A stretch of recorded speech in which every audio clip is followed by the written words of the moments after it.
ఎందుకు నిరాహార దీక్ష చేస్తూ ఉన్నాం?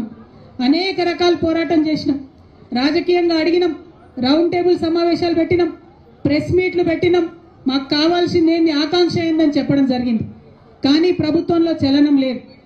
ఇవాళ బిల్లు పాస్ అయ్యి బీజేపీ మీద నూకేసి చేతులు దులుపుకుందామని కాంగ్రెస్ పార్టీ చూస్తుంది.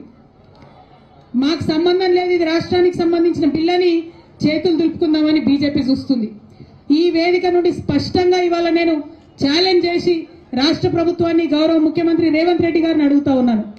నిజంగా మీరు బీసీల పక్షపాత అయితే, నిజంగా 42% మీరు పెట్టిన బీసీల బిల్లు చిత్తశుద్ధితో పెట్టిందైతే, ఏదైతే బీజేపీ చెప్తుందో ముస్లింలకు ఉందేమో అనే అనుమానంతో మేము ఆపుతున్నామని చెప్తున్నారు. ఇవాళ కాంగ్రెస్ పార్టీ మీరు స్పష్టత ఇవ్వండి. మీరు ఇవాళ ప్రెస్ మీట్ పెట్టండి. ఇక్కడ పెడతారా, ఢిల్లీలో పెడతారా, రాహుల్ గాంధీ గారిని పెట్టుకొని పెడతారా, సోనియా గాంధీ గారిని పెట్టుకొని పెడతారా, మాకు సంబంధం లేదు.